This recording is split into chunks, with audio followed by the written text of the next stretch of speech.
బీజేపీలో ఎందుకు ఇమ్మడలేకపోయారు? ఉద్యమకారులు అంటే వాళ్ళకి ఇష్టం ఉండదు. అంటే మీరు అల్టిమేట్గా బీజేపీ నీతి తప్పిన పార్టీ అని ఒక నిర్ణయానికి వచ్చి బీజేపీ పార్టీని బీఆర్ఎస్ కంటే ముందే బొందబెట్టాల్సిన అవసరం ఉంది. పార్టీని విలీనం చేసి బీజేపీ కండావా కప్పుకునే ముందు ఇప్పుడు మీరు చెప్పిన ఈ అంశాలన్నీ బీజేపీ చేసిన ఈ తప్పులన్నీ మీకు తెలియదా? సీఎం కేసీఆర్తో మిలాఖత్ అన్న విషయం మీకు తెలిసినాక పార్టీ డాష్ల మీద మీరు ఏమైనా ప్రశ్నించారా? కేసీఆర్ని కొడతాం, కేంద్రంలో అధికారంలో నిజంగా చెప్పినట్టు చేస్తారేమో అనుకున్నాం. కానీ కేసీఆర్ మీద, కేసీఆర్ ప్రభుత్వం మీద, అంటే ఒక విధంగా తెలంగాణ ప్రభుత్వం మీద ఎందుకంత కోపం, కసి? సొంత పార్టీ పెట్టి దాన్ని బీజేపీలో చేర్చి మళ్ళీ ఇండిపెండెంట్గా చేసి ఊకే పార్టీలోకి వస్తే ఇప్పుడు దాసోజు శ్రవణకు దక్కినట్టు మీకు కూడా ఒక ఎమ్మెల్సీ పదవి దక్కేది కదా. మన జిల్లా మంత్రి అసలు సిగ్గు లేకుండా దారుణమైన విషయం ఏంటంటే ఎంపీ కోమటిరెడ్డి వెంకటరెడ్డి మీరు ఆకని అడ్డుకుంటున్నారు, ఆయన ఒక బీసీ నాయకత్వాన్ని ఎంకరేజ్ చేస్తున్నారన్న ప్రచారం కూడా ఉంది.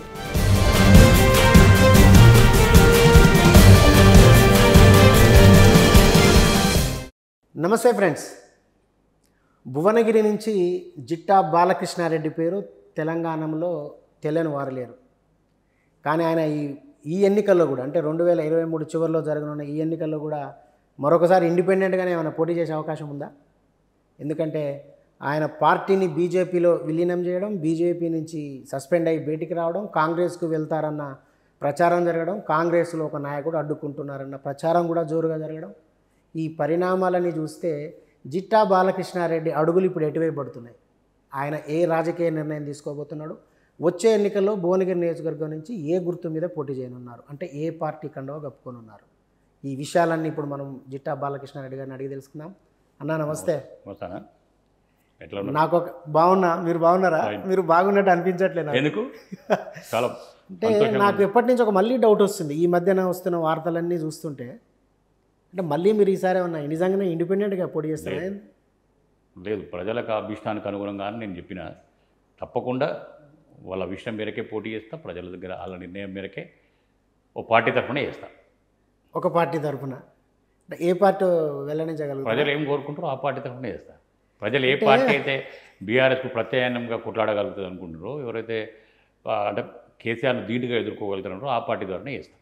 ఓకే, అందులో ఏం ఎట్లాంటి అనుమానాలు. అంటే మీ పార్టీని బీజేపీలో విలీనం చేశారు. విలీనం చేసిన తర్వాత కొన్ని కార్యక్రమాలు చేశారు, కొన్ని కార్యక్రమాలు చేసి సస్పెండ్ అయ్యారు. అసలు ఈ ప్రాసెస్ అంతా ఎందుకు జరిగింది? మీకు బీజేపీలో ఎందుకు ఇమ్మడలేకపోయారు? అంటే ఇమ్మడలేకపోవడం అనేది కాదు, వాస్తవంగా ఏంటంటే ఆ రోజు నాకు నా ముందు అంటే మీ ఇండివిజువల్గా గత 10 ఏళ్ళలో కొట్లాడుకుంటూ వస్తున్నాం యువ తెలంగాణ పేరుతోటి. అవును, అది సాధ్యమవుతుంది. కేసీఆర్కు వ్యతిరేకంగా, కేసీఆర్ నియంత్రిత వ్యక్తులను మొట్టమొదటిసారిగా మాట్లాడిన వ్యక్తిని నేను 2018లో ఎన్నికలు అయిపోగానే కేసీఆర్ మరి ఏ రకంగా నియంత్రిత విధానాలు ఉన్నాయి, ప్రశ్నించే గొంతుకలను అరెస్ట్ చేస్తున్న క్రమంలో ఆత్మీయ సమ్మేళనం పెట్టి అందరిని ఒక వేదిక మీద తీసుకొచ్చినాం. ఆ క్రమంలో మరి ఒక్క యువ తెలంగాణ పార్టీ పేరుతో సస్టైన్ అవ్వడం ఎన్నో రాజకీయాలలో కష్టమని చెప్పి 2 ఆల్టర్నేటివ్స్ ఆలోచించాం. అటు కాంగ్రెస్ పార్టీ, ఇటు బీజేపీ పార్టీ ఎక్కడ పోతే బాగుంటుంది, ఏం చేస్తే బాగుంటుందని. కాంగ్రెస్ పార్టీలో ఆ రోజు కూడా కొంత రకరకాల కారణాల వల్ల నేను చేరలేకపోయాను. సరే, ఇలా నాకు కావాల్సింది అల్టిమేట్గా ఏంటంటే కేసీఆర్ను నిజంగా ధీటుగా ఎదుర్కొనేటోళ్ళు, కేసీఆర్ నియంతృత్వ పోకడలను అణచివేసేవాళ్ళు, ఉద్యమ ఆకాంక్షలు సాధన కావాలనే ఉద్దేశంతో ఆలోచించిన. కేంద్రంలో అధికారంలో ఉంది, వాళ్ళు పదే పదే మోడీ గారి నుంచి మొదలు పెడితే కింద ఆయన బండి సంజయ్ దాకా కవితను అరెస్ట్ చేస్తాం, కేసీఆర్ అవినీతిని బయటకు తీసుకొస్తాం, కేసీఆర్ అవినీతిని కుక్కటి వేలతో పిగిలిస్తామంటే నేను అనుకున్నా కొంచెం నీతి నిజాయితీ ఉన్న పార్టీ బీజేపీ పార్టీ. కాంగ్రెస్ పార్టీలు మాట నిలబెట్టుకోరేమో, నిజంగానే అరెస్ట్ చేస్తారేమో, నేను గెలవడం ముఖ్యం కాదు, ఇట్లాంటి నియంత్రణతో పోకడలు పోవాలనే ఉద్దేశంతో ఆ రోజు మరి బండి సంజయ్ చెప్పిన బీజేపీ నాయకత్వం చెప్పిన మాటలను విశ్వసించి బీజేపీలో విలీనం చేసే మాట వాస్తవం. అప్పటి నుంచి సరే పార్టీ కొంత ప్రతి సందర్భంలో మాట్లాడుకుంటూ సులువుగదంపుడు మాటలు, మోడీ గారు రాని, అమిత్ షా రాని, నడ్డా రాని, బండి సంజయ్ రాని, కిషన్ రెడ్డి రాని, ఎవరు వచ్చినా అవినీతికి మారుపేరు టీఆర్ఎస్ పార్టీ.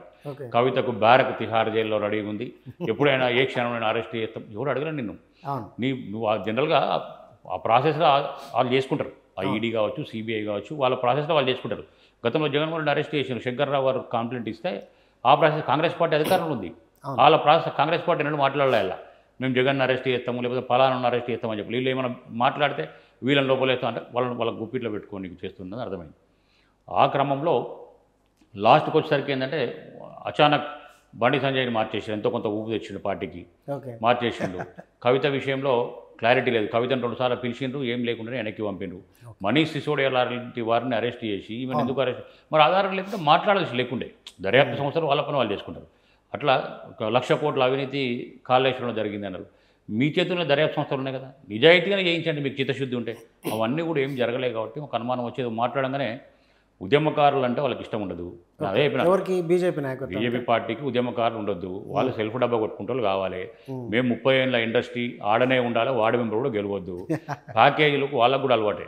వేరే పార్టీ కాంగ్రెస్ పార్టీలో ఇట్లా ఉండవు, ఇలా ఇంటర్నల్గా మొత్తం ప్యాకేజీలే. అంటే 2018లో దత్తాత్రేయ గారు నాకు దగ్గర ఉన్న వాళ్ళు భువనగిరిలో అలయన్స్ ఏర్పాటు చేస్తే నా కోసం యువ తెలంగాణకి మొత్తం ప్యాకేజ్ తీసుకుని అమ్ముడు వేరు. ఇలా అదే అడుగుతా, దేవుని నమ్ముతారు కదా మీరు, ప్యాకేజ్ తీసుకుంటే ఏ దేవుడి దగ్గర ప్రమాణం చేస్తారో చేయండి. ఇక్కడ బండి సంజయ్ గతంలో సంతోష్జీ విషయంలో పచ్చి బట్టలతో యాదకుంటారు, రండి మీరు మీ ప్యాకేజీలు ఏం లేవని చెప్పి ప్రమాణం చేసి దమ్ముందా రండి. అంటే ఇప్పుడు అంటే 2018 భువనగిరి ఎలక్షన్లలో నేను ఇండిపెండెంట్ ప్రతినిధి 40,000 ఓట్లు వచ్చినాయి. 7 కాడికి అవుట్ రైట్గా ఒక్కడు పనిచేయడు. అంటే నీకు పార్టీ సిద్ధాంతాలు ఇవాళ కూడా లేదు వాళ్ళకు. ఇవాళ కూడా బయట నుంచి వచ్చిన వాళ్ళే బీజేపీకి గెలవాలనుకుంటారు. ఇలా ఈటెల రాజేందర్ బయట నుంచి వచ్చి గెలిచిండు, రఘునందన్ బయట నుంచి వచ్చిండు, ఒకప్పుడు ఎన్ఎం శ్రీనివాసరెడ్డి బయట నుంచే వేయి గెలిచిండు. నిన్న కాకుండా ఆయన కూడా సస్పెండ్ చేసిండు. ఒక ఉద్యమకారుడిగా కేసీఆర్ నియంతృత్వ పోకడలను ఓట్లాడుతున్నారు. మాలాంటి అందరినీ కూడా ఎక్కడికక్కడ సస్పెండ్ చేస్తున్నారు, నోట్లు మోపిస్తారు. రాజేంద్రని నోరు మోపిస్తారు. రాజగోపాల్ రెడ్డి వచ్చి అన్ని ఓట్లు వచ్చినాయి అంటే బయటికి వెళ్ళొచ్చు, అన్ని ఓట్లు వచ్చినాయి. బీజేపీ స్వతహాగా బీజేపీ వాళ్ళకి ఏడొచ్చినాయి, ఎన్ని ఓట్లు వచ్చినాయి. అంటే వాళ్లకు అంటే ఏమంటారు ఉనికి దాటుకునే ప్రయత్నం తప్పితే ఉద్యమాలు గట్టిగా చేయాలి, కేసీఆర్ నియంత్రణ పోకడలను కొట్లాడాలన్న ఆలోచన నాకు లేదు. అందుకని చెప్పి నేను మాట్లాడేసరికి సస్పెండ్ చేసింది. మీ సస్పెన్షన్కి నేను భయపడేటోళ్ళం, మీ ఊగదప్పుడు మాటలకు వినటోళ్ళం కాదు కాబట్టి సరే కానీ మీకు దమ్మున్న చేసుకోని చెప్పాను. అంటే మీరు అల్టిమేట్గా బీజేపీ నీతి తప్పిన పార్టీ అని ఒక నిర్ణయానికి వచ్చి 100% నేను కూడా తెలంగాణ ప్రజలు ఇవాళ విశ్వసిస్తలేరు. నువ్వు ఇలా ఏదో చెప్పి దేశం కోసం ధర్మం కోసం అంటే దేశం ధర్మం కాదు. ఫస్ట్ ఎవరైనా ఏం కోరుకుంటారు, నా ఊరు మంచిగా ఉండాలి, నా రాష్ట్రం మంచిగా ఉండాలి, నా జిల్లా మంచిగా ఉండాలి, ఆ తర్వాత దేశం కోసం పోతాం. 100% దేశం కోసం చేయాల్సిందే, మీ బాధ్యత అది డెఫినెట్గా. కానీ ఇక్కడ మీరే చెప్పిండ్రు తెలంగాణ ఉద్యమ ఆకాంక్షలు మేము నెరవేరుతామని చెప్పి మీరు చెప్పిండ్రు. తెలంగాణ ఉద్యమ ఆకాంక్షల విషయంలో మీరు మాట తప్పిండ్రు, బరాబర్ తప్పిండ్రు. ఇలా 3 నెలలు ఎలక్షన్ లేవు, ఏంది మీ ఎజెండా ఏంటి? ఇప్పటిదాకా మీకు క్లారిటీ లేదు ఇప్పటిదాకా. కానీ ప్రజలు విశ్వసించే పరిస్థితిలో తప్పకుండా నేను ఏమంటా అంటే బీజేపీ పార్టీని బీఆర్ఎస్ కంటే ముందే బొందబెట్టాల్సిన అవసరం ఉంది. తెలంగాణ రాష్ట్రంలో వస్తే చాలా ప్రమాదకరం. ఇలా రాష్ట్రాల్లో ప్రభుత్వాలను కూర్చున్న పార్టీ అని ఉందంటే బీజేపీ పార్టీ. నీతి నిజాయితీ ఉన్న పార్టీ అంటావు. మహారాష్ట్రలో గవర్నమెంట్ కొనుక్కుంటున్నావు, కర్ణాటకలో ఎమ్మెల్యేలను కొనుక్కున్నావు, మధ్యప్రదేశ్లో చేసినావు. అన్ని చోట్ల మీరు ఏం చేస్తున్నారు? వాజ్పేయి గారు ఒక ఓటు తక్కువంటే వేరే బతిలాడలే. వాజ్పేయి గారు ఉన్న పార్టీ అనుకున్నాను ఆ రోజు నేను, అద్వానీ గారు ఉన్న పార్టీ అనుకున్నాను. ఆ పార్టీ విధానాలు ఏమైనా లేవు బీజేపీ పార్టీలో. అవి కూడా సిద్ధాంతాలు కోల్పోయి కేవలం పదవుల కోసం మాత్రమే బీజేపీ నాయకత్వం పనిచేస్తున్నది చాలా స్పష్టమైంది. నిజంగా వాజ్పేయి గారు ఒక ఆదర్శవంతమైన నాయకుడు, అద్వానీ గారు ఒక ఆదర్శవంతమైన నాయకుడు, మురళీ మనోహర్ జోషి గారు ఆదర్శవంతమైన నాయకుడు. అట్లాంటి నాయకత్వం ఏం లేవు. వాళ్ళ పదవులు డబ్బులు కావాలంటే. మీరు ఢిల్లీలో పోయి పార్టీని విలీనం చేసి బీజేపీ కండావా కప్పుకునే ముందు ఇప్పుడు మీరు చెప్పిన ఈ అంశాలన్నీ, బీజేపీ చేసిన ఈ తప్పులన్నీ మీకు తెలియదా? ఇవన్నీ కూడా మీరు నమ్ముతారో నమ్మరో ఇంటర్నల్గా చాలాసార్లు అయిపోయింది. మీరు బండి సంజయ్ గారికి కూడా చాలా సందర్భాల్లో అసలు విధి విధానాలన్నీ మారుతున్నట్టే. ఈ మధ్యనే మహారాష్ట్ర సంఘటన ఈ మధ్యనే జరిగింది, కర్ణాటక 1.5 year క్రితమే జరిగింది. మేము చేరిన తర్వాత జరిగినాయి ఇవన్నీ కూడా. అట్లా సో అది తప్పుడు పార్టీ అని తెలియక అందులో చేరారంటారు. నేను అంతకంటే ముందున్న పార్టీలా ఉందనుకున్నాను.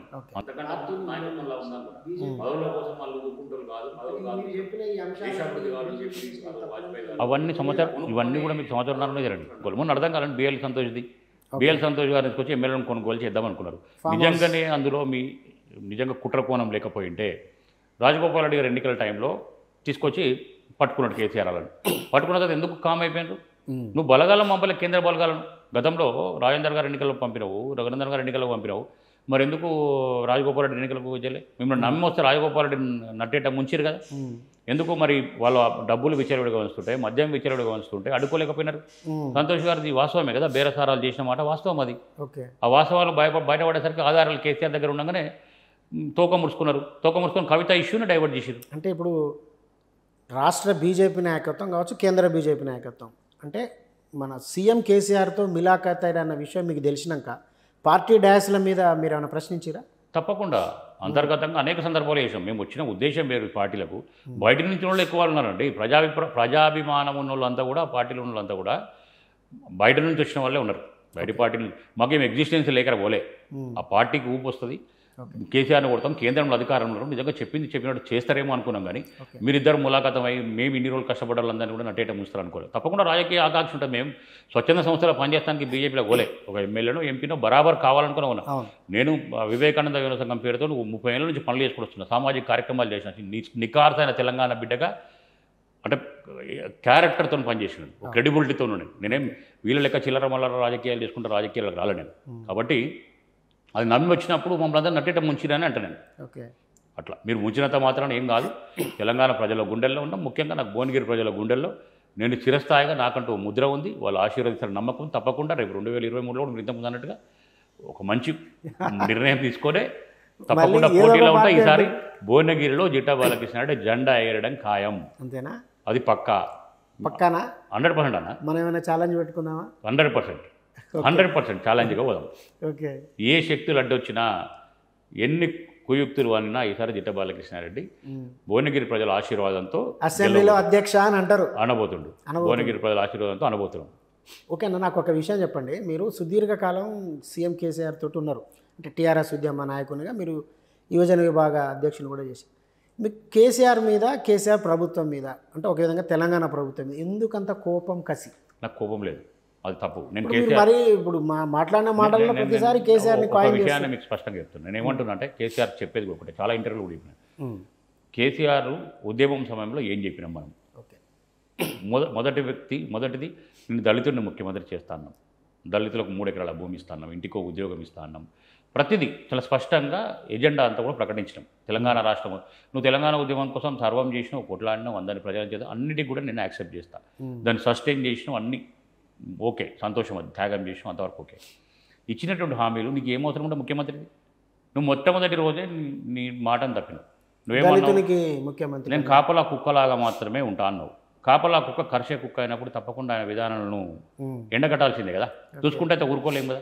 నువ్వు ప్రతిదీ ఆ రోజు నుంచి మొదలు పెడితే అన్నీ, అంటే 3 ఎకరాల భూమికి గాల్లో కలిసింది, ఇంటికి ఉద్యోగం గాల్లో కలిసింది, ఉద్యోగస్తులను సతాయిస్తున్నావు, అక్రమాలకు తెరలేపినావు, అవినీతికి పాల్పడుతున్నావు.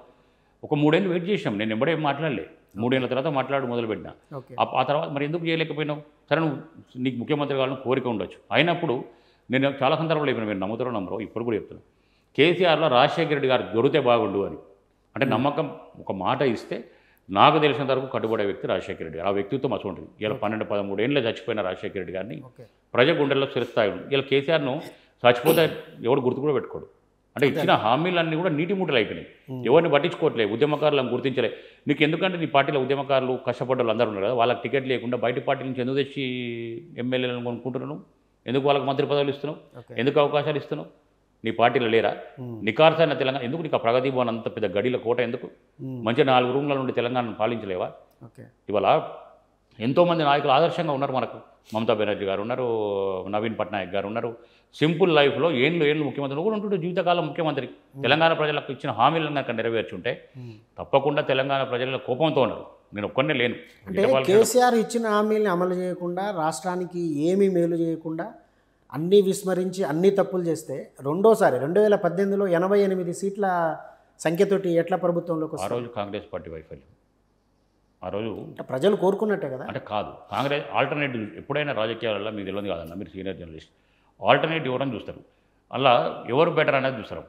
ఓకే, ఆల్టర్నేటివ్ లేనప్పుడు సరే పోనీ వీడిగా మళ్ళీ ఇంకోసారి ఇస్తే చేస్తారేమో అనుకుని వేసింది అంతే. ఈసారి ఆ పరిస్థితి లేదు అసలుకే. 2018లో కూడా డెఫినెట్గా కాంగ్రెస్ పార్టీ అధికారంలోకి వచ్చే అవకాశం ఉండే. వాళ్ళ స్వయంకృత అపరాధం మరో జరిగిపోయింది. ఈరోజు కాంగ్రెస్ పార్టీ అందరూ కూడా కలిసికట్టుగా ఉన్నారు. డెఫినెట్గా కేసీఆర్ బీజేపీ జరుగుతుందేమో అనుకున్నాం మేము. అలా బీజేపీ నిజంగానే కూకట వేలతో వెళ్తున్నాం, బీజేపీ అధికారంలోకి వస్తుందేమో అని అనుకున్నాం. కానీ వాళ్ళకి అధికార కాంక్ష కాదు, కేసీఆర్ భయపెట్టించిండు. బిఎల్ సంతోష్ కుమార్ భయపడ్డారు, ఇద్దరు ములాఖత్ అయ్యారు, నాశనం పట్టించారు. అంటే ఎవరైతే మాలాంటి ఆశావాద దృక్పథంతో కేసీఆర్ గుణపాఠం చెప్పాలనుకున్నాం, అసలు వాళ్ళందరి ఆశల మీద నీళ్ళు జల్లి. కాబట్టి ఆల్టర్నేటివ్ కాంగ్రెస్ పార్టీ ఉంది. ప్రజలు ఈసారి తప్పకుండా ఆల్టర్నేటివ్ చూస్తున్నారు, అది జరుగుతుంది. అంటే మీరు ఇప్పుడు కాంగ్రెస్ పోకుండానే కాంగ్రెస్కి చేయకూడతారు. నేను ఏమంటున్నా, కాంగ్రెస్ పోతున్న ప్రజల అభిష్టం మేరకు నడుస్తుంది ఈ నిర్ణయాలన్నీ కూడా. నేను చేయకూడతాను, ఆల్టర్నేటివ్ కావాలి కంపల్సరీ. కేసీఆర్ని కొట్టే శక్తి కావాలి. ఇండివిజువల్ కొట్టలేకనే నేను పార్టీలో కలిసిన అని చెప్పిన గతంలో. ఇప్పుడు కూడా తప్పకుండా ఎలక్షన్లు 3 నెలలు లేవు, ఆల్టర్నేటివ్ ఒక వేరే రాజకీయ పార్టీ రావాల్సిన అవసరం ఉంది. ఇప్పుడు మన ముందున్నది ఏది ఉంటే ప్రజలు ఏది కోరుకుంటే దాని ప్రకారం మనం కూడా నడుచుకోవాల్సిన అవసరం ఉంటుంది డెఫినెట్గా. ఓకే, అంటే ఇప్పుడు మీ క్యాడర్ అంతా కూడా దాదాపు ఏంటంటే మీరు ఇప్పటికి 2 సార్లు ఇండిపెండెంట్గా చేసారు. అంటే దాదాపు 15 సంవత్సరాలు క్యాడర్ని మెయింటైన్ చేయడం సామాన్యమైన విషయం కాదు. ఇప్పుడు బాగా కన్ఫ్యూజన్లో ఉన్నట్టుంది మీ క్యాడర్. నిజంగానే మీరు ఏ పార్టీలోకి పోతారు, లేదంటే మళ్ళీ ఇండిపెండెంట్గా చేస్తారా? వాస్తవం ఏంటంటే బీజేపీ పార్టీ సస్పెండ్ చేసి బయటకు వచ్చిన తర్వాత కన్ఫ్యూజన్ ఉన్నమాట వాస్తవం. కానీ వాళ్ళకు కూడా క్లారిటీ వచ్చింది, ప్రజలు స్పష్టతతో ఉన్నారు. ఇక్కడ జరిగినట్టు భువనగిరిలో జరిగిన కొన్ని పరిణామాలు, కాంగ్రెస్లో జరిగిన పరిణామాలు అవన్నీ చూసిన తర్వాత కూడా ప్రజలు ధైర్యాన్ని ఇచ్చిన తర్వాత మనోధైర్యాన్ని ఇచ్చింది. నాకు కూడా చాలామంది నాయకులు ఫోన్ చేసి మాట్లాడిండు, బీఆర్ఎస్ పార్టీలో కూడా మాట్లాడుతున్నారు, మీరు ఫలానా పార్టీలో పోతే బాగుంటుంది, ఆ పార్టీ టికెట్ వస్తే మీ అందరి సహకారం ఉంటుంది, ప్రజల ఆశీర్వాదాలు ఉంటాయని చెప్తున్నారు. చూద్దాం ఏం జరుగుతాయి పరిణామాలు. నేను ఇంకా ప్రజల దగ్గరికే పోలే. అంటే వేరే పార్టీలోకి పొమ్మంటారు కానీ వాళ్ళ పార్టీలోకి రమ్మని లేదా బీఆర్ఎస్ నాయకత్వం? దేంట్లో బీఆర్ఎస్ పార్టీ వాళ్ళకి ఏముందండి, నేను అందరు సాధిన నాయకులుగా. ఓకే, ఇప్పుడు భువనగిరి నియోజకవర్గం వచ్చినప్పుడు నేను పెంచి పోషించిన నాయకులు, నేను నాయకులు తయారు చేసిన నాయకులు ఉంటారు అలా. ఓకే, ఈ మిగిలినంతా అరువు వచ్చిన నాయకులే ఉన్న. ఇప్పుడు ఎమ్మెల్యే శేఖర్ రెడ్డితో సహా ఆ పార్టీలకు అరువు వచ్చిన నాయకులే. ఉద్యమానికి సర్వం కొట్లాడి తెచ్చి చేసుకున్నంతా నా నాయకత్వంలో ఆ రోజు అందరూ కూడా సహకరించారు. పెద్దలు కృష్ణారెడ్డి గారి ఆశీర్వాదంతో, ఎల్లిమిరెడ్డి కృష్ణారెడ్డి గారు ఇప్పుడు ఎమ్మెల్సీ గారు, వారి ఆశీర్వాదంతో బ్రహ్మాండంగా మన భువనగిరి నియోజకవర్గంలో పార్టీని ముందుకు తీసుకుపోయారు. కాబట్టి వాళ్ళు రమ్మనేంత స్థాయి అలా కాదు. కాబట్టి మీకు సీనియర్ నాయకత్వంతో హరీష్ రావు లాంటి వాళ్ళతో కూడా మీకు దగ్గర సంబంధాలు ఉన్నాయి. ఇప్పుడు మంత్రులుగా ఉన్న వాళ్ళందరూ కూడా మీకు కొందరు సహచరులుగా, ఎమ్మెల్యేలుగా ఉన్న వాళ్ళు కూడా సహచరులుగా ఉన్నారు. ఈ బాధలన్నీ ఎందుకు? ఇంటి సొంత పార్టీ పెట్టి దాన్ని బీజేపీలో చేర్చి మళ్ళీ ఇండిపెండెంట్గా చేసి ఊకే పార్టీలోకి వస్తే ఇప్పుడు దాసోజు శ్రవణకు దక్కినట్టు మీకు కూడా ఒక ఎమ్మెల్సీ పదవి దక్కేది కదా. నేను ఆ పదవుల కోసమే అనుకుంటే నాకు ఆత్మాభిమానం ఎక్కువ, ఆత్మగౌరవం ఎక్కువ నాకు. ఓకే, జగదీష్ రెడ్డి లెక్క ఇప్పుడు వాటర్ బబ్బులు సముట్టుకుంటాడు ఇలా మన జిల్లా మంత్రే అసలు సిగ్గు లేకుండా. దారుణమైన విషయం ఏంటంటే మరి జిల్లా అభివృద్ధి చెందుతుందో లేదా చూడలే కానీ ఆయన మాత్రం బ్రహ్మాండంగా అభివృద్ధి చెందిండు. మరి ఆయన ఏం హామీలు ఇచ్చినాము ఏంటిది అని తెలుసు. భువనగిరి నియోజకవర్గం అందరూ తెలుసు. జగదీష్ రెడ్డి ఎట్లా వస్తుండే ఇక్కడికి మీటింగ్లోకి వస్తే నేను ఏం చేసిన అనే విషయం కూడా అందరూ తెలుసు. అభివృద్ధి విషయంలో జగదీష్ రెడ్డి కూడా చిత్తశుద్ధి లేదు. ఇట్లాంటి పార్టీలో పోయి నేను వాళ్ళ దగ్గర పనిచేస్తాను, వాళ్ళ సహచరులు అయిండొచ్చు కాక వ్యక్తిత్వం లేకుండా నేను లేను. కాబట్టి నువ్వు నా కొడుకుతో సమానం అన్న కేసీఆర్ ఎక్కడ ఉన్నాడు కదా. అయిండొచ్చు కాక తండ్రి తప్పులు చేస్తున్నప్పుడు కొడుకు కూడా విభేదిస్తాడు, కొడుకు తప్పులు చేస్తే తండ్రి కూడా చెంపపీకలు కొడతాడు. నువ్వు తండ్రే తప్పులు చేస్తున్నప్పుడు, ఇచ్చిన మాటనే నిలబెట్టుకోలేనప్పుడు, తెలంగాణ ప్రజలకు ఇచ్చిన హామీ నాకు పదవులు కూడా ఇవాళ కూడా చెప్తున్నాను, ఇచ్చిన హామీలను నెరవేరు నాకు పదవులు కూడా నాకు ఎమ్మెల్యే పదవులు వద్దు, ఎంపీ పదవులు వద్దు. బట్ నిన్ను ప్రశ్నించకపోతే మొత్తం రాష్ట్రాన్ని బస్టు పట్టించి అమ్మేసే పరిస్థితికి వస్తుంది. ఎక్కడికక్కడ ఇలా గ్రామాలలో మీకు అరువు వచ్చినటువంటి బీఆర్ఎస్ కార్యకర్తలు ప్రజలను అటు భయభ్రాంతులకు గురి చేసి పోలీస్ కేసులు పెట్టించి లేకపోతే భూములను లాక్కొని అక్రమాలకు పాల్పడుతున్నారు, అవినీతికి పాల్పడుతున్నారు. అటువంటి వ్యవస్థను కనుక కుక్కడవేలతో పెగిలియకపోతే భావితరాలు నష్టం దేశంలో అవుతాం అనేది ఆలోచన. అంటే అన్న ఒక్క విషయం చెప్పండి, భువనగిరిలో ఇప్పటికీ 2 సార్లు పైల శేఖర్ రెడ్డి గెలిచిండు. అంటే ఆయన మీద ఏమైనా విపరీతమైన వ్యతిరేకత ఉండి, అతని మీద ఏమైనా అవినీతి ఆరోపణలు ఉండి ప్రజల్ని కష్టపెట్టినోడైతే ఆల్టర్నేటివ్ గురించి ఆలోచిస్తారు. అంటే అట్లా ఏమైనా ఉందా మీకు? పైల శేఖర్ రెడ్డి మీద వాళ్ళ నాయకులంతా అట్లనే ఉన్నారు. తప్పకుండా ప్రతి దగ్గర అవినీతి. శేఖర్ రెడ్డి సెల్ఫ్ ఆయన కూడా నేను అన్ని కూడా బయట పెడతా కదా. గతంలో చెప్పిన రోడ్లలో సీసీ రోడ్లలోనే కుంభకోణాలు చేసిండు. నేను ఆర్టీ యాక్ట్ కింద తీసుకొని చెప్పిన వాళ్ళ చుట్టాలకు కాంట్రాక్ట్లకు ఇచ్చి, ఇవాళ డబుల్ బెడ్రూమ్ ఇళ్ళ కాంట్రాక్ట్లు వాళ్ళే, డబుల్ బెడ్రూమ్ ఇళ్ళ రోడ్ల కాంట్రాక్టర్ వాళ్ళే, మొత్తం వాళ్ళ చుట్టాలకే కాంట్రాక్ట్లు ఇచ్చినాడు. ఇలా అసైన్డ్ భూములు కొన్ని రియల్ ఎస్టేట్ వ్యాపారాలు చేస్తున్నారు. అవన్నీ ఇప్పుడు 2018లో ఆల్టర్నేట్ లేక మళ్ళీ శేఖర్ రెడ్డి కొట్టేసిండు. ఆల్టర్నేట్ నేను గట్టిగా ఉంటుంటే తప్పకుండా ఆ రోజు గెలుద్దాం. ఒక పార్టీ టికెట్ మీద నేను చేస్తుంటే గెలుద్దాం. నేను నాకు అలయన్స్ ఇచ్చిన పార్టీ పూర్తిగా అమ్ముడు పోయారు. ఆ నాయకులంతా కూడా ఆ రోజు అమ్ముడు పోయారు. సో ఆ పరిస్థితులలో ఇలా తప్పకుండా వ్యతిరేకత ఉంది. మీరే గ్రౌండ్లో ఎంక్వైరీస్ తెలుస్తుంది. తెలియని అవినీతి పరుడు, అమాయకంగా నటించే అవినీతి పరుడు ఈ రాష్ట్రంలో ఉండ అంటే పైల శేఖర్ రెడ్డే. అంతేనా? పెద్ద నటకిరీడి అనమాట. అది బీఆర్ఎస్ నాయకులే చెప్తారు, నేను చెప్పడం కాదు. ఎవరు ప్రజలతో సత్సంబంధాలు ఏం లేవు. పైసలు పెట్టి కొనుక్కోవాలనుకుంటున్నాడు. నేను మీరేంద్ర మాట్లాడేది డబ్బులు పడేసి నేను ఓట్లు కొనుక్కుంటా అనేటువంటి నువ్వు పైసల బలుపుతాడు అంటే పైసల శేఖర్ రెడ్డి అంటారు అందరు. ఇప్పుడు నేను చెప్పుడు కాదు, మీకు ఏదో సోషల్ మీడియాలో చూసిన పైసల శేఖర్ పైల శేఖర్ రెడ్డి కాదు, పైసల శేఖర్ రెడ్డి అంటాడు. ఆ పైసలు ఇచ్చే కొనుక్కోవచ్చు అనే ఆలోచన తప్పితే నిజంగా ఏం అభివృద్ధి చేసినా చెప్పమని అడిగిన నేను. భువనగిరి నియోజకవర్గానికి నేను గతంలో బహిరంగ సవాల్ చేసి ఇవాళ కూడా మీ ద్వారా కూడా బహిరంగ సవాల్ చేస్తున్నాం. అంబేద్కర్ సాక్షిగా పెడదాం, నువ్వు చేసిన అభివృద్ధి ఏంది? మేము అంతకుముందు కొట్లాడింది వదిలిపెడితే అయినటువంటి బునాది గని కాలువ కానీ, పిలాయపల్లి కాలువ కానీ, బొల్లపల్లి కాలువ కానీ, నిమ్స్ యూనివర్సిటీ అలా ఎయిమ్స్ కావడానికి నేను కారణం. నిమ్స్ ఆయన నేను కాపాడినా, నేను దాన్ని కాపాడి కొట్లాడి నేను తీసుకొచ్చాను. అది ఆ నిమ్స్ను కూడా మీ తెలంగాణ ప్రభుత్వం వచ్చినాక సినిమా షూటింగ్లకు ఇద్దామని చూస్తే అడ్డుకొని నేను జైల్లో పాలైన. అట్లా మీరు కొత్తగా ఒక్క ప్రాజెక్టు తెలియడా? ఇండస్ట్రీలలో 80% స్థానికులకు ఉద్యోగాలు ఇవ్వాల్సిన అవసరం ఉండి ఇయ్యలే. కాలుష్యం నివారించలే. ఏ రకంగా కూడా పైల శేఖర్ రెడ్డి నియోజకవర్గాన్ని చేసింది ఏం లేదు. ఆయన ఆస్తులు పెంచుకున్నాడు, మళ్ళీ అవే పైసలు ఇచ్చి ఓట్లు కొనుక్కోవాలనుకుంటున్నాడు. నేను అందులో ఉన్న ఉద్యమకారులను కూడా విజ్ఞప్తి చేస్తున్నాను మీ ద్వారా, సందర్భం వచ్చింది కాబట్టి చెప్తున్నాను. ఆత్మ చంపుకొని ఉండాల్సిన అవసరం లేదు.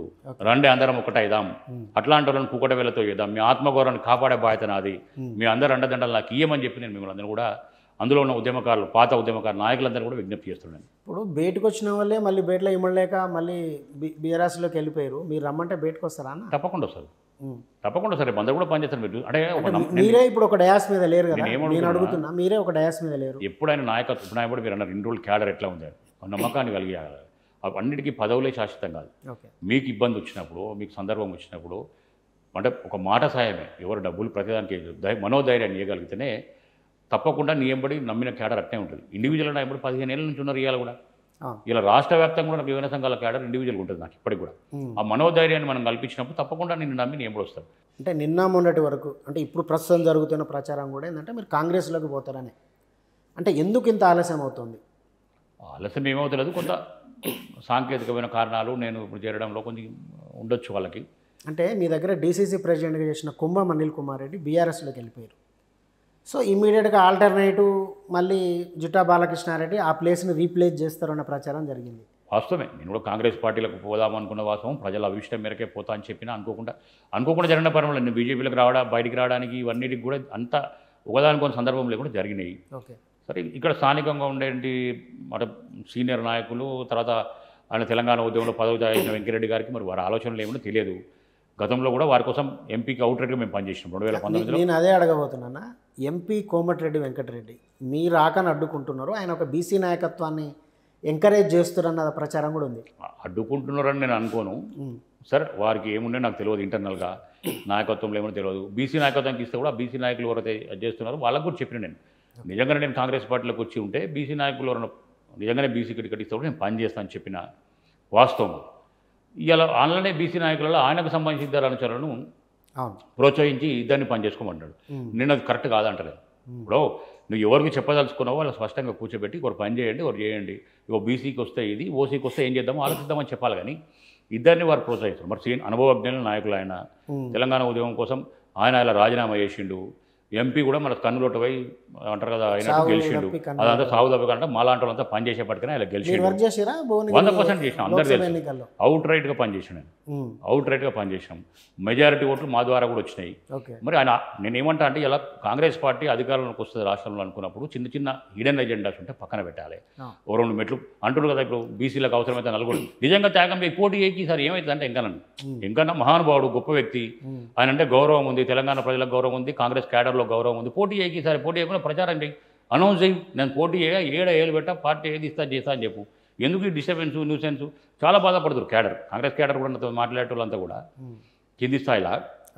పర్టికులర్గా భువనగిరి పార్లమెంట్కి సంబంధించి కానీ లేకపోతే ఇక్కడ అసెంబ్లీ నియోజకవర్గానికి సంబంధించి కూడా ఏమవుతుందంటే ఆ కన్ఫ్యూజన్ క్రియేట్ అవుతుంది. ఎన్నికలు 3 నెలలు లేవు, ఎవరికో సంధిస్థానిక చేస్తున్నామేమో అని చెప్పి అనుమానాలకు వస్తున్నాయి. ఇంకా నేను దయచేసి నేను ఏమంటున్నా అంటే అట్లా కాకుండా ఒక క్లారిటీతో జిట్టా నువ్వు రా, నేను బీసీకి సార్ టికెట్ ఇచ్చిన పని ఆ చెప్పే పరిస్థితులు లేరు.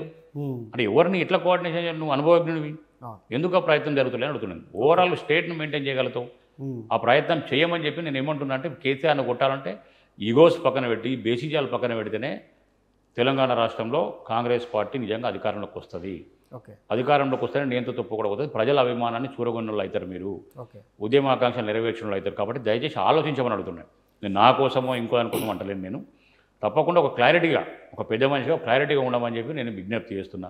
సరే, నా పట్ల ఆయనకి ఏమైనా అభిప్రాయం ఉండొచ్చు, నేను ఎవరిని కూడా ఒకరికి లొంగటోని కాదు, ఎవరికి భయపడటోని కాదు, ఎవరికి ఇచ్చేటోని కాదు. మీ పదవుల కోసం నేను మాట్లాడకుండా పెదవులు మూసుకుపోయడం కాదు, ఏమంటారు దాన్ని, ఒక ఇంటికాడ తిని ఇంకో ఇంటికాడ పాట పాడటం కాదు, ఒక పార్టీ నుండి ఇంకో పార్టీ గురించి చెప్పడం కాదు. మీరు ఇట్లా మాట్లాడే అవకాశాలు చేజార్చుకున్నారేమో అనిపిస్తుంది. తప్పే లేదు, బరాబర్ ఉంటుంది అంటున్నాను. నేనేమంటున్నా అంటే నేను నికార్సుగానే ఉంటాను అంట. నికార్సని తెలంగాణ ఇప్పుడు రాజకీయంగా ఎమ్మెల్యే పదవి రానంత మాత్రం నా క్యారెక్టర్ చంపుకోలేను నేను. ఇట్లా మాట్లాడే అవకాశం అంటే మాకు బాధ కలుగుతాయని. తెలంగాణ రాష్ట్రం ఉద్యమాకాంక్షలు కావాలా, కేసీఆర్ పోవాలనుకున్నప్పుడు ఇటువంటివన్నీ చేసి మళ్ళీ ఇంకోసారి నష్టం చేసుకోలేము కదా ఎవరం కూడా. తెలంగాణకు నష్టం జరగదు అల్టిమేట్గా, కానీ వ్యక్తులను దృష్టిలో పెట్టుకొని చేసేది కావు రాజకీయాలు. సో ఇప్పుడు వెంకటరెడ్డి గారి విషయాన్ని పక్కన పెడదాం. అంటే ఆయన ఇక్కడ మిమ్మల్ని స్వీకరించవచ్చు లేదంటే ఆపొచ్చు, కానీ రాష్ట్ర నాయకత్వం ఏమి ఇనిషియేట్ చేయట్లేదా? పీసీసీ ప్రెసిడెంట్ కానీ మిగతా నాయకులు కానీ. లోకల్ ఎంపీ, అవును, ఈ జిల్లా నల్లగొండ జిల్లా, ఉమ్మడి నల్గొండ జిల్లా నాయకుడు, వారిని అడిగి ఉండొచ్చు. నన్నేం ఎవరు వద్దని చెప్పలేదు. వెంకరెడ్డి గారితో నాకు ముందు నుంచి 20 ఏళ్ళ నుంచి అనుబంధం ఉంది. గతంలో టికెట్ కూడా ట్రై చేసిండు నా కోసం కాంగ్రెస్ పార్టీలో 14లో 18లో కూడా ప్రయత్నం చేసిండు రాజగోపాల్ రెడ్డి గారు వెంకరెడ్డి గారు 2009లో కూడా పార్లమెంట్ సభ్యులుగా రాజగోపాల్ రెడ్డి గారు పోటీ చేసినప్పుడు నేను స్వతంత్ర అభ్యర్థిగా ఉండి కూడా వారికి సపోర్ట్ చేసిన. ఓకే. కాబట్టి నా పట్ల వాళ్ళు పాజిటివ్ కన్సర్నే ఉంటారు అనుకున్నా. 80% ఈసారి ఎమ్మెల్యే కావాలనుకున్నా. నేను మొన్నటిదాకా వాస్తవంగా బీసీకి వాళ్ళు ఇచ్చిన సపోర్ట్ చేద్దామనుకున్నా. నన్ను సఫకేట్ చేసే పరిస్థితి వస్తే మాత్రం వాళ్ళు ఎవరు చెప్పినా ఏది చేసినా వినను. డెఫినెట్గా భువనగిరి ప్రజల అభిష్టం మేరకే పోతా. రేపు 10వ తారీఖు నాడు ఒక కార్యాలయం ఓపెన్ చేస్తున్నా ఇక్కడ భువనగిరిలో. తప్పకుండా ప్రజల వద్దకు పోయి అడుగుతా. వాళ్ళు ఏం నిర్ణయం చెప్తే ఆ నిర్ణయం మేరకు నా నిర్ణయాలు ఉంటాయి. ఎందుకంటే ఏ మనిషికైనా కొంత ఓపిక ఉంటుంది, కొంత సహనంలో. అంటే నేను నికార్సైన తెలంగాణ బిడ్డను. నేనేం ద్వంద్వ వైఖరితోటి ఇంట్లో ఉండి ఇంకో పార్టీ వాడు గెలవాలి, అందులో ఉండి ఇంకోటి గెలవాలి. డబుల్ స్టాండర్డ్స్ లేవు నాకేం, డబుల్ స్టాండర్డ్ లేవు. నాకు ఎన్నడూ కూడా ఐడెన్ ఏజెండాలు నాకు లేవు, అలవాటు లేవు నాకు. ఏది ఉన్నా స్ట్రేట్ ఫార్వర్డ్. మీరు అన్నారు స్ట్రేట్ ఫార్వర్డే ఉంటారు రాజకీయాలు. స్ట్రేట్ ఫార్వర్డ్ నడుస్తుందని అడగదంటే నడిచింది కాబట్టి నాకు ఇంట్లో ఇండిపెండెంట్గా ఓట్లేసారు. అందరూ అట్లనే ఉండరు కదా, ఎప్పుడు కూడా ఫేర్గా ఉండాల్సిందే. కొత్త తరానికి ఒక మార్గదర్శకంగా మనం ఉండాలి. రాబోయే యూత్ కూడా అరే ఇట్లా మాట్లాడితే అవుతుంది ఏమన్నా అంత కరప్టెడ్ పాలిటిక్స్ అయితే రేపు పొద్దున కొత్త యువతకు మంచి మార్గదర్శకంగా ఉండాల్సిన అవసరం ఉంది. కాబట్టి ప్రజల దగ్గరికే పోతా. వాళ్ళ నిర్ణయం మేరకే నా భవిష్యత్తు ఉంటుంది. తప్పకుండా ఆశీర్వదిస్తారు. అందుకే చెప్తాను, ఒకటి మాత్రం నిజం, ఎట్టి పరిస్థితిలో ఈసారి గెలిచేది జిట్టా బాలకృష్ణారెడ్డి. అందరు డబ్బులు ఉన్నాయని అడుగుతారు. డబ్బులు నేను ఉద్యమానికి కోసం అమ్మాను. ఎవరి దగ్గర ఏం లేని రోజు 3.5 కోట్లు పెట్టి 2006లో వాటర్ ప్లాంట్లు పెట్టాను. నేను ఎన్నికల కోసం పెట్టలే అలా వాటర్ ప్లాంట్. భువనగిరి కాన్స్టిట్యూన్సీ 106 గ్రామాల్లో పెట్టినా. ఏం లేకుండానే భువనగిరి గుట్ట అభివృద్ధి చేస్తే ఎంత లాభం చేస్తే 2007లో చూపించిన. అప్పుడు ఎన్నికలు 2009లో ఉన్నాయి. నిమ్స్ కోసం కొట్లాడినా, బునాది గాని కాలం కోసం కొట్లాడినా, పిలాయిపల్లి అంటే అనేక సమస్యల మీద ఎప్పటికప్పుడు ప్రజల పక్షాన పోరాటం చేసిన. ఎన్నికల కోసం జరిగాలి వచ్చిన వాళ్ళంతా కూడా ఎన్నికల దగ్గర రాగానే పోరాటాలు చేస్తున్నారు. ఈ మధ్యకాలంలో కూడా ప్రతి సందర్భంలో నేనే మాట్లాడినా. అట్లా సమస్యల మీద అవగాహన ఉండి సమస్యలు పరిష్కరించిన నమ్మకం ఉండి నేను కాబట్టి ఈసారి తప్పకుండా. ప్రజలకు జ్ఞాపక శక్తి తక్కువ, ఎందుకంటే ఓట్ల ముందు చేసిందే వాళ్ళకి గుర్తుంటుంది కాబట్టి మీరు 2 సార్లు ఇండిపెండెంట్ మైక్ టీవీ ద్వారా మీకు అనుభవం ఉంది కాబట్టి ఒకసారి భువనగిరిలో పోయి చూడండి. భువనగిరి గ్రామాల్లో తిరగండి. మీరు చెప్పండి, మీ నిర్ణయం ప్రకారం నేను నడుచుకుంటా. భువనగిరి ప్రజలు ఇప్పటికీ మర్చిపోలే. చిన్న పిల్లల్ని పెళ్లిలో పోతే కలుస్తుంది. నేను ఎవరు తెలుసా అని అడిగితే 5వ తరగతి ఇప్పుడు అంటే ఇంకా పుట్టలే అప్పటికి. కానీ వాళ్ళకి ఓట్లు లేవుగా. అరే ఓట్లు లేవు. నేను ఏమంటే వాళ్ళు కూడా నన్ను ఆయన జిట్టా బాలకృష్ణ మా నాయన చెప్తాడు నీ పేరు, నువ్వు ఇలా నీళ్ళ ప్లాంట్ మా ఊళ్ళో నువ్వే పెట్టినావట కదా. అంటే ఒక సేవ చేయాలని దృక్పథంతో రాజకీయాలకు వచ్చాను. డబ్బులు సంపాదించాలనుకుంటాను. నేను వ్యాపారం చేసిన డబ్బులే ఖర్చు పెట్టాను. వీళ్ళ లెక్క అంటే రాజకీయాలకు అడ్డు పెట్టుకొని కోట్ల రూపాయలు సంపాదించాలని అనుకోను. ఉన్న ఆస్తులు అమ్ముడు పోయినా ప్రజల అభిమానం ఉంది. రేపు పొద్దున నేను అదే అంటాను, డబ్బులు కూడా వాళ్ళని అడిగి వాళ్ళ దగ్గర ఓటు కోసం పోతుంది. ఏం కాదు. అంటే రాజకీయాలకు మార్పుకు భువనగిరి నుంచే స్వీకారం చుడటానికే ప్రయత్నం చేస్తే జరుగుతుంది. ఓకే. అంటే ఇప్పుడు మేము ఏమనుకోవాలి, మీకు కాంగ్రెస్కి ఇంతవరకు క్లియర్గా లేదు, బీజేపీ నుంచి బయటకు వచ్చారు, బీఆర్ఎస్లో పోయే పరిస్థితి లేదు. ఈ 3 పార్టీలను పక్కన పెడితే ఏదో ఒక పార్టీ నుంచి పోటీ చేస్తూ ఉంటుంది. తప్పకుండా సందర్భం వచ్చిన పార్టీ తప్పకుండా గుర్తిస్తుంది. ఇప్పుడు మనం పని చేసుకుంటూ పోతే ప్రజలు అవకాశం ఇచ్చేటప్పుడు పార్టీలకు కూడా మన అవసరం ఉంటుంది. మనలా అంటూ కావాలనుకుంటారు. చూద్దాం ఏం జరుగుతుందో. అందుకే ప్రజల దగ్గరికి ఇంకా పోలే కాబట్టి నేను మీకు ఎట్లా చెప్పగలుగుతా, ప్రజల దగ్గరకు పోతా. సో అంటే మళ్ళీ ఏదైనా కార్యక్రమం చేపట్టబోతారా ప్రజల్లోకి వెళ్ళడానికి? అంటే మళ్ళీ పాదయాత్రలు లేదా గ్రామాలు తిరుగుడు లాంటి ఏమైనా కార్యక్రమాలు? గ్రామాన్ని తిరుగుతాను, అడుగుతాను.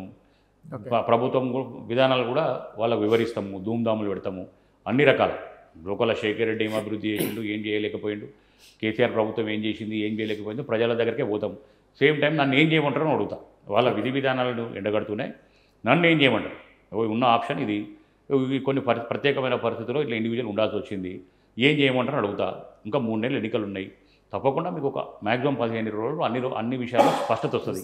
అంటే అన్న 2009 ఎన్నికల్లో మీకు టికెట్ ఆగిపోయినప్పుడు, అంటే టీడీపీ టీఆర్ఎస్ అప్పుడు టీఆర్ఎస్ అలయన్స్లో ఉమామాధవరెడ్డికి టికెట్ ఇచ్చారు. సో మిమ్మల్ని ఆలేరుకు బొమ్మన్నారు అన్న ఒక ప్రచారం కూడా జరిగింది. కానీ జిట్టా దాన్ని తిరస్కరించడం వల్ల ఆయన ఇప్పటిదాకా ఎమ్మెల్యే కాలేకపోయారు అన్న అభిప్రాయం కూడా బలంగా ఉంది. ఒకటి అది తప్పు. ఓకే. నన్ను అడగలేదు. రెండోది నేనేమంటా అంటే 610 జీవో కోసం కొట్లాడుతున్నాం. స్థానికత. నువ్వు నన్ను తీసుకుపోయి ఆలేరు అంటే అది నాది కాదు కదా. ఆడ కష్టపడ్డలు ఉంటారు కదా. ఆడ నాకు గొంగుడి సింత గారు వచ్చి అడిగింది ఆయన, మీరు రండి మేము గెలిపించుకుంటాము అది అంటే నేను రానని చెప్పాను. అంటే ఆమె అడిగిన పైనుంచి ఎవరు నన్ను అడగలేదు. పైన అధిష్టానం ఎవరు కూడా నన్ను ఆలేరు అడగలేదు. నేను ఎందుకు పోవాలని అడుగుతున్నాను. ఇప్పుడు నువ్వు అలయన్స్ పెట్టుకుని నాకు ఊరుకోమని చెప్పనుంటే నన్ను ఊరుకోమని చెప్పలేదు. కేసీఆర్ మెట్లెక్కని వద్దున్నాడు కాబట్టి నేను జిద్దుకు పోటీ చేయాల్సి వచ్చింది. ఆయననే పిలిచి కూర్చో ఈసారి మరి తప్పని పరిస్థితుల అలయన్స్లో టికెట్ ఇవ్వాల్సి చెప్పాల్సి ఉండే. ఆయన ఆ విషయం చెప్పలేదు. అనుకోకుండా భువనగిరిలో గొడవ అయింది టికెట్ అని చెప్పి. అదే అన్న, ఇప్పుడు మీకు కేసీఆర్ తోటి చాలా దగ్గర సంబంధాలు ఉన్నాయి. అదే అంటే ఎందుకు ఇంత చెడింది అసలు? చిన్న ఇది అలా ఏం జరగలేదు. ఇక్కడికి వచ్చి టికెట్ అనౌన్స్ చేస్తాను వచ్చిండు, సూర్యాపేట టికెట్ అనౌన్స్ చేసిండు, ఇక్కడ కూడా టికెట్ అనౌన్స్ చేయాల్సి ఉండే. ఓకే. అనౌన్స్ వాళ్ళ విజయశాంతి గారు ఉన్నారు, జయశంకర్ సార్ అంటే చనిపోయింది, కానీ మ్హూ. అనౌన్స్ చేయకపోయేసరికి ఒకటేసారి స్పాంటేనియస్గా వచ్చిన దాదాపు 30-35 మంది ఉన్నారు. ఆయన ఓకే. మోసం చేస్తున్న జిట్టా నాకు అని చెప్పి కోపం. ఇంకా 2004లోనే రావాలి టికెట్ నాకు. ఆయన నరేంద్ర గారు పోటీ చేయడం వల్ల 2004 టికెట్ రాలే. తెలంగాణ ఉద్యమం కోసం పనిచేసుకుంటూ వచ్చిన అట్లా అనేసరికి కొందరు స్పాంటేనియస్గా రివర్స్ అయింది ఆయన మీదకి. ద ఫస్ట్ ఇన్సిడెంట్ నాకు తెలిసి తెలంగాణ చరిత్రలో కేసీఆర్ మీదకి అయిందంటే అది భువనగిరిలో అయింది. అది ఓకే. 2009లో నాకు తెలిసి మీరు కూడా ఉండొచ్చు ఉన్నా నేను ఆ మీటింగ్లో. కానీ ఉన్నా. అట్లా అది జరిగినప్పుడు ఆయన ఏదో హర్ట్ అయినట్టు అడిగి పోయినాక ఇట్లా మెట్లు ఎక్క నేను తప్పు నేను చేయలే కదా, నేను ఎక్కువ మాట అనలే. ఓకే. నేను అదే చెప్పిన, ఆయన హర్ట్ అవ్వలేదు, నేను కూడా హర్ట్ అయినా. మరి నాకు టికెట్ అనౌన్స్ చేస్తాను వచ్చి ఇది చేసింది, గంత టికెట్ కోసమే నేను కాళ్ళు మొక్కమని చెప్పేది సమాచారం వచ్చింది నాకు. సాధ్యం కాదు అది. ఓకే. నేను ఒక పెద్ద మనిషిగా బర్త్డేనో ఇంకేదో ఉంటే ఆశీర్వాదం తీసుకుంటా, కానీ నాదేదో తప్పు అయిందని చెప్పి కాలు మొక్కడం అనేది సాధ్యం కాదు. జిట్టా బాలకృష్ణారెడ్డి గొంతులో పానం ఉండగా ఓకే. తప్పు చెయ్యని తప్పుకు సారీ చెప్పడం అనేది జరగదు అని చెప్పిన అనుకోకుండా అది ఆ గ్యాప్ పెరిగింది. అంతకంటే ముందు ఆ నిమిషం దాకా కూడా అంత మంచిగా ఉంది. అది మీకు ఆ సంఘటన జరగబోయి ఉండుంటే ఇప్పుడు మీరు ఇలా జగదీష్ రెడ్డి ఉండండి. ఈ జగదీష్ రెడ్డి ఎక్కడి నుంచి వచ్చిండు? జగదీష్ రెడ్డికి ఏముండే? తెలంగాణ ఉద్యమం ఉన్నదే భువనగిరి ఆలేరు ప్రాంతంలో ఉండే. అలా ఊర్లో ఏమన్నా ఆయన తిరిగి ఎర్ర బస్సులో తిరిగిండు. ఏడికెళ్ళి వచ్చి అలా కార్లు, ఫామ్ హౌజులు, 1000 కోట్ల ఆస్తులు. ఏమన్నా కొంచెమన్నా నువ్వు ఒక ఉద్యమ పార్టీలకి వెళ్ళి వచ్చినావు కదా, వామపక్ష ఉద్యమంలో ఉద్యమాలు చేసి అవన్నీ వచ్చినావు కదా, మరి కనీసము నీ అంతరాత్మ ఒప్పుకుంటుందా? ఏం చేసుకుంటావు ఆస్తులు? అరే పొద్దున తెలంగాణ ప్రజల ఉసురు మనకు తెలగదా? ఏ ఉద్యమకారుని కన్నా కేసీఆర్ అది చేస్తే మరి కేసీఆర్కి దగ్గర ఉన్నా అని చెప్తున్నావు కదా. ఎప్పుడన్నా మాట్లాడి మరి ఉద్యమకారులు అందరినీ కూడా మరి న్యాయం చేద్దాం, ఏం చేద్దాం అని ఆలోచించావా? తెలంగాణ అందరు తెలుసు కదా నీకు గాయాల గురించి కూడా. నువ్వు మందు సీతల మీరు మాట్లాడేదాన్ని బట్టి చూస్తే మీకు జగదీష్ రెడ్డి మీద కూడా విపరీతమైన కోపం. జగదీష్ రెడ్డి అంటున్నా, ఈ జిల్లాకు పట్టిన దరిద్రం తెలంగాణకు పట్టిన రెండో దరిద్రం ఎవరు అంటే కేసీఆర్ కంటే కూడా ఓకే జగదీష్ రెడ్డి. ఎట్లా అనుకుంటున్నారు అంటే ఒక ప్రాపర్గా మీరు ఉన్నారు నాకు గిట్ల కాదు గిట్ల వేయాలని చెప్పగలిగితే నేను ఒక ప్రాపర్ గైడెన్స్ అవుతాను. ఎంబడున్న వాళ్ళంతా కూడా చెక్కభజన చేసుకుంటా నువ్వు చేసిందే కరెక్ట్ జయహో కేసీఆర్ అంటే నువ్వు ఫీల్డ్ మీద మీరు ఉన్నప్పుడు ఫీల్డ్ మీద పరిస్థితి ఏంది, ఉద్యమకారులకు ఏం నష్టం చేసాం, తెలంగాణ ప్రజలకు ఇచ్చిన హామీలు ఏ రకంగా మోసం చేసామని చెప్పగలిగితే నాయకుడు అవుతాడు. నీ స్వార్థం కోసం నీకు మంత్రి పదవి తెచ్చుకోవడం, నువ్వు ఆస్తులు పెంచుకోవడానికి కాదు. ఎందుకంటే తెలంగాణ రాష్ట్రం రావడమే ప్రత్యేకమైన పరిస్థితులు వచ్చింది, ఆ ఉద్యమే ప్రత్యేక పరిస్థితులు వచ్చింది. నువ్వు కూడా ఒక ఉద్యమ నేపథ్యం నుంచి వచ్చి టీఆర్ఎస్ పట్ల చేరినవు. మరి నీ నేపథ్యం ఉన్నప్పుడు ఏం చెప్పాలి నువ్వు? తప్పకుండా మనం చెప్పిన దాన్ని మాట కట్టుబడి లేవు, చేయాలన్నా అని చెప్పగలరు, దగ్గర ఉంటాం కాబట్టి. ఇక నా ఆస్తులు పెడితే చాలు, నేను మంచిగా ఉంటే చాలు. ఉద్యమకారులు ఏ ఉద్యమకారుడు నల్గొండ జిల్లా అడగండి, ఏ ఉద్యమకారుడు హ్యాపీగా ఉన్నాడు, ఎవరిని నువ్వు ఆదుకున్నావు చెప్పు. ఎవరికైనా టైం ఇచ్చినావు ఇప్పటిదాకా? నువ్వు ఇప్పటిదాకా ఆయన సమస్య మీద అరే నన్ను కలిస్తే నన్ను ఫేస్ చేసే దమ్ము లేదు జగదీష్ రెడ్డికి.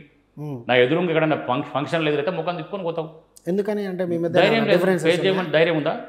ఫేస్ చేసే ధైర్యం ఇప్పుడు రమ్మని నేను ఛాలెంజ్ చేస్తా.